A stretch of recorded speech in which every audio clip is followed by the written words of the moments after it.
We're going to take the biggest brush I could buy out for a test drive. This is the first time. This is going to be interesting. Let's get started.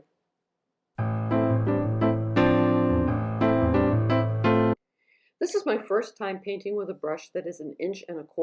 Prior to this, my largest brush has been 1 inch wide at the bottom.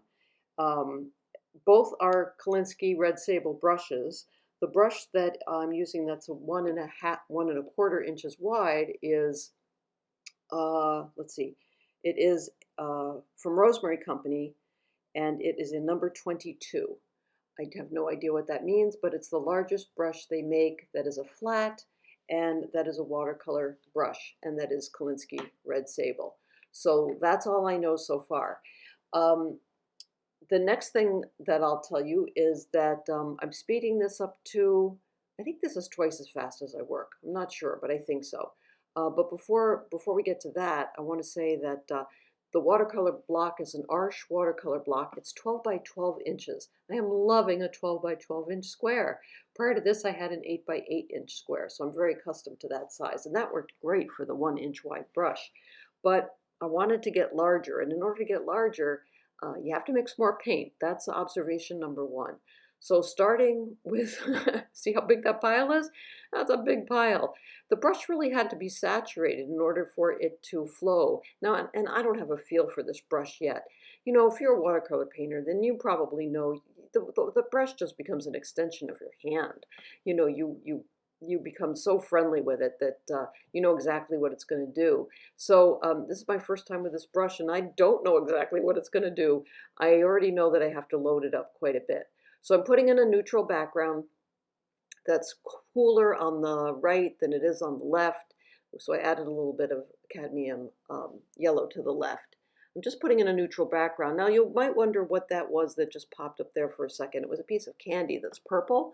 I have that piece of candy that's purple right next to the photograph I'm working from. And the reason I do is because I don't want to ever mix a color that's darker than that piece of candy. Not that candy specifically, but it helps if you want to stay in a certain value range. If you put something nearby what you're looking at that is darker than where you want to go. It's just like a visual reminder for me. So that's what that piece of candy is doing there. It's just a purple gumdrop.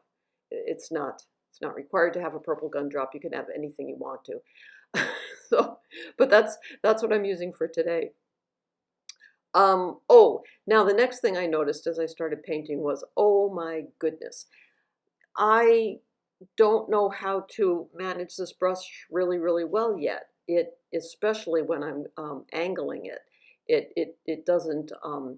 I want to use as few strokes as possible, so I'm trying to make it go with the flow of the actual thing that I'm painting. This is a little honey pot that I have, and so I want to make it.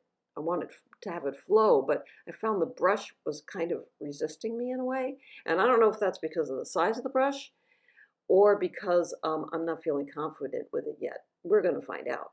Now it's a little bit yellow or warm right underneath. There's a cast little slightly warm shadow underneath the honey pot, so I'm putting that in next. I always like to get the background in and then the shadow first if I can. I'm going to make adjustments to this, but it gives me something to anchor in. Otherwise, anything else that I made, you know, would just not necessarily make any sense. So I'm going to do that. Let's see what else happens here. It's a little, okay, we're going to clean the palette. I'm all done with the neutral background, and I probably am going to dry it with a hair dryer. All right, time to use my version of masking fluid. I don't use masking fluid. I use a watered down Naples yellow in order to be my placeholder for anything that is going to be white in the end. And I moved the whole painting down. So now now I feel like I'm starting to dial in. I'm getting anchored in and dialed in. Got my neutral background. I know where my lightest lights are because they're now Naples yellow, and so I want to get busy with some saturated color.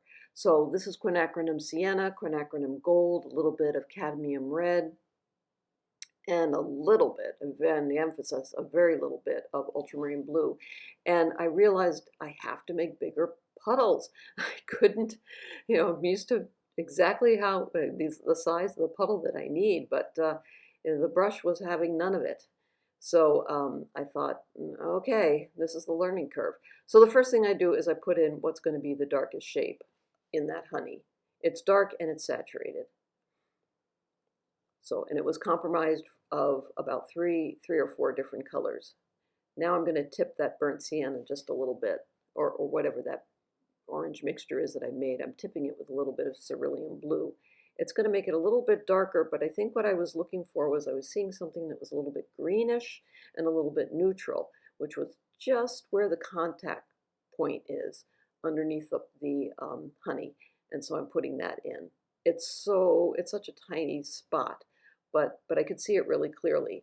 And if I can see something really clearly, then I'm going to try to paint it. If I'm having any kind of visual confusion, then I'm just going to edit it out because it won't make any sense if I add things that don't make sense to my eye. So that's a long way of saying that I'm going to simplify things. Yeah, keep it simple. I was also trying to think about using, like I said, as few strokes as possible. I was also thinking about lost and found edges. I mean, at some point I thought, okay, you just can't think this hard. You have to just jump off the cliff with this new brush and sort of see what happens. I was mixing up a little bit of cerulean blue with some permanent rose, but it was not gray enough. I really want the shadow to be grayish, and I want the background to be grayish because that's going to make my honey look as if it's brighter. And on the left side of that shadow, there's just a tiny bit of orange coming from that honey. It must be refracting through the glass of the honey. I'm not sure. Like I said, I'm not questioning anything. I'm saying if I see it, I'm going to paint it. If I don't see it, I'm not going to paint it. It's just as simple as that. All right, now I needed to turn that dab paper around because I needed more room to make dabs. I always make dabs before I actually apply a color. I need to see it next to the painting that I'm working on so I can determine, is that the right color? Is it the right value, and is it the right color? And overall, this painting, I would say, probably goes from value 1, maybe to 4. It's not going to go much darker than that. So I have to really be aware of any kind of temperature changes because temperature will indicate where there's changes in form, where there just aren't that many changes in form in the value, especially of the honey in the jar itself. If you look at that honey on the picture, it almost looks like it's one color, but it's actually not. There's a bunch of different colors in there, but they don't vary in value very much. Not enough for me to be able to distinguish what they were. So I had to kind of build from what I saw as being the darkest shape and then mix up something that would look like it was just slightly, not even a half a step lighter than that, and then continue on with something that might be even lighter than that. So let's see. So I'm putting any place where I sort of see that what I'm now considering like a mid-tone, that I guess you could call it an orange yellow. I'm adding some cerulean blue to that orange yellow, and that's going to gray things down a little bit. I'm not sure what I was looking at. I think what I'm looking at is, yeah, I think I know what it is. The sides of the honey, both the right side and the left side where the honey is kind of a neutral moment. I'm not sure what it is, but I'm going to put in what I think it might be. It's almost the same as the background, but it's yellower because, or oranger because it's going through the actual honey. So I'm putting that in. So each decision will kind of build on the decision that was made before it. And at this point, I'm not sure of anything. I'm completely unsure. And I think by this time I thought, oh, I want to bail, I want to bail, I want to get my old brush back. Because it was feeling like a club. It just felt so heavy in my hand, and I just didn't feel like I had any finesse with it. And I thought, no, this is a learning curve. You have to stick with this. So now I'm going to put in, I think, the rest of the honey, adding a little bit of cadmium red to the mix that I had, which would have been mostly cadmium yellow, I suspect. It doesn't look like a big enough pile from here. I hope I remedied that and made it bigger. Ah, good for me, I did. I realize that I'm not making big enough piles. I need to make much bigger piles because I want it to look, I want things to look saturated. I don't want it to look washed out. So I need to put quite a bit of pigment on the paper. All right, so this is for the top, the, the, um, the top of the honey. This is going to be my darkest shape of all the shapes. And there we go. And that was pretty easy to see, I have to say. That was comforting to see. And I'm going to avoid where I put the Naples yellow because remember that's going to be white in the end. That's where it was really hard to manage the brush around the curve like that. It was just felt like it was in a car and I wanted to go, you know, it's not going the way I wanted to go. You can see, oh my God, what a struggle. I don't know if that's going to ease up over time. You know, what I'm going to find out is whether or not this is too big a brush for the size paper I have. But it could also just be a finesse issue right now. I don't know. I'm certainly not going to give up. I'm gonna keep trying to figure it out. I don't think I'll use this brush on anything that's smaller than a 12 by 12 sheet of paper, though. I think this is probably about as small a size as it should be used with this brush.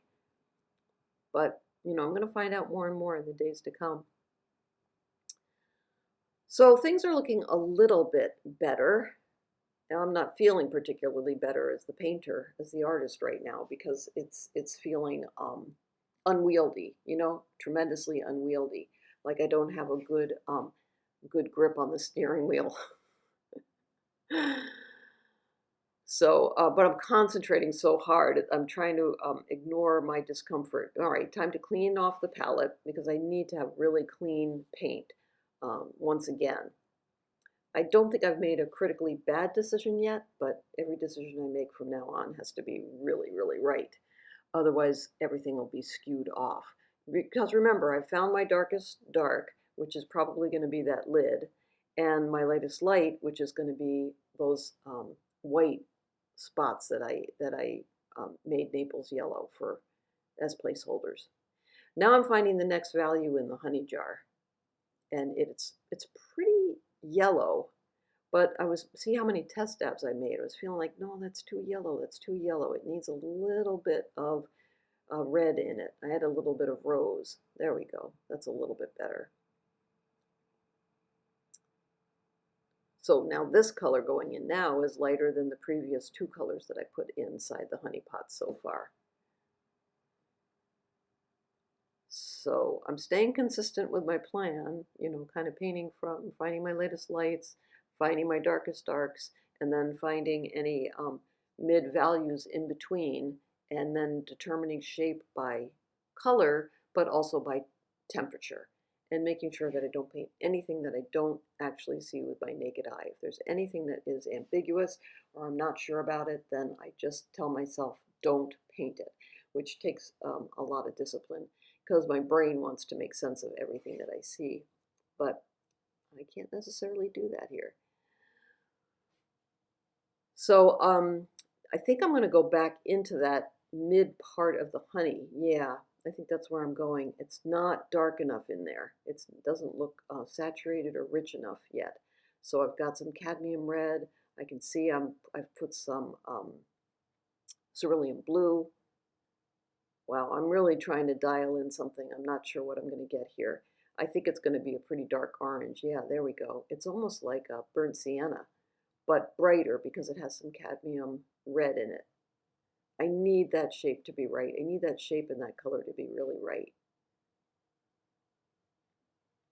So I think I felt pretty okay about that so far. Yeah. I feel like it's starting to look like there's a little bit of depth, but I'm not even aware of that as I'm painting at this point. I'm like on life support. Just like, can I get through this? Oh my gosh.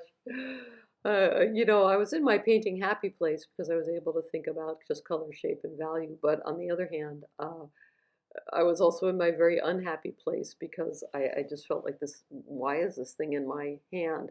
The other thing about this brush is not just that it's wider at the bottom, but this was a mistake of mine. I ordered the long-handled brush. It's so long that it wants to poke my eye out, which I think I'm going to try to saw it, you know, with a hacksaw and see if that'll work. I'm a little afraid I might split the brush, so I'm not sure what to do about that because, you know, obviously this is an expensive brush. It comes from France, you know, I think that's where Rosemary Brush Company is, and the last thing I want to do is cut the thing up and have it split on me. So I'm going to try as much hard as I can to just become acclimated to it. But it's kind of a note to myself from now on is don't order the long-handled brush. I don't know what I was thinking. I guess I looked at my brushes and I thought, yeah, they look like they have pretty long handles because I'm terrible with the metric system. You know, give me inches, I'm hardly very good at that. But this was in millimeters and centimeters, and I thought, oh no, make a guess. I'll get the long one. Yeah, shouldn't have done that. But we're gonna make do because I'm few reasons. I'm not convinced that this is going to be a good size for me anyway.